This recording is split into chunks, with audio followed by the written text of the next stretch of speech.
من يتيم لا يملك دولارا واحدا إلى صانع إمبراطورية لا تمحى.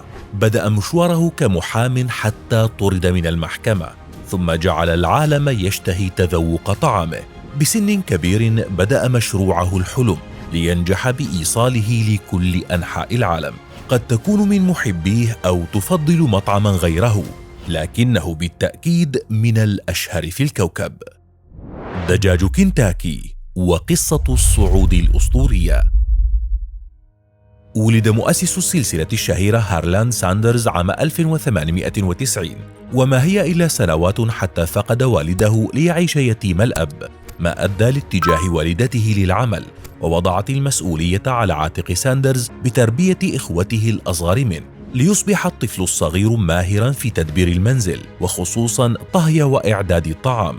لكن قصة تربيته لإخوته انتهت بزواج أمه للمرة الثانية، وبسبب المعاملة السيئة التي تلقاها من زوجها أجبر على مغادرة المنزل وهو بعمر 12، ليعمل في البداية في إحدى المزارع الأمريكية، وكان يتقاضى $2 في الشهر الواحد، ثم عمل في إطفاء حرائق السكك الحديدية.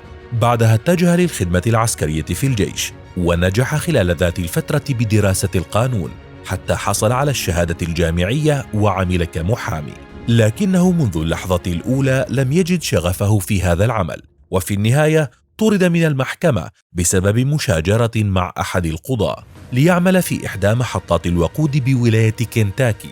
ومن هنا بدأت قصة الإمبراطورية التي سيبنيها، حيث أخبره أحد العمال في المحطة بعدما تذوق طعامه أن المسافرين يصلون إليها وهم جياع، ولا يوجد أي مطعم يقدم الوجبات بالمنطقة. ليبدأ ساندرز بتقديم وجبات بسيطة للمسافرين مثل الفاصولياء والبسكويت الرقيق والدجاج المقلي، وسريعا حققت المحطة أرباحا كبيرة، وأعجب الزوار بوجبة الدجاج المقلي للغاية، حتى باتت المحطة مقصدا للباحثين عن الطعام المميز. وبعد الإقبال والشهرة الواسعة لطعام ساندرز، منحه حاكم ولاية كنتاكي لقب كولونيل شرفي، وذلك كاعتراف بخدماته للمجتمع في الولاية. استمر ساندرز بتجارته الرابحة لسنوات في ذات المحطة، حتى قرر بناء اسم تجاري وخلطة سحرية لن يحصل عليها أحد. وفي عام 1952 افتتح أول مطعم حمل اسم دجاج كنتاكي، مع شعار حمل صورته بلحيته البيضاء مع ابتسامة جذابة، وذلك في ولاية يوتا الأمريكية. وبات المطعم ذاته هو حجر الأساس لإمبراطورية KFC.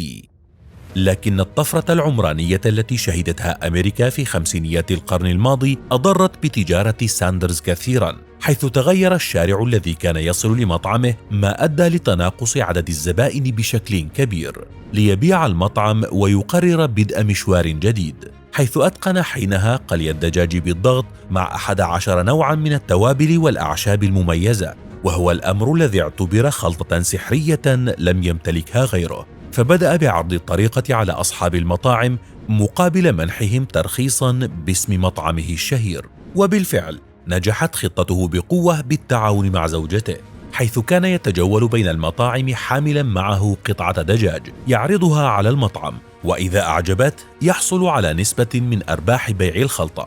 وبتلك الطريقة نجح بإيصال خلطته لأكثر من 600 نقطة بيع في أمريكا، وأكثر من 400 فرع في مختلف أنحاء العالم، حيث كان يزود المطاعم بالخلطة جاهزة ولا يمنحهم تركيبتها أبدا، ما حافظ على اسمه وشهرته. ورغم جنيه المال والشهرة الواسعة، إلا أن ساندرز قرر بيع السلسلة في النهاية عام 1964، وذلك مقابل $2 فقط. وقال إنه لم يعد يتحمل عناء السيطرة وتفقد كل الأفرع. ونجح المشتري الجديد للعلامة بتسويقها عبر ساندرز، حيث حافظ على صورته على الشعار.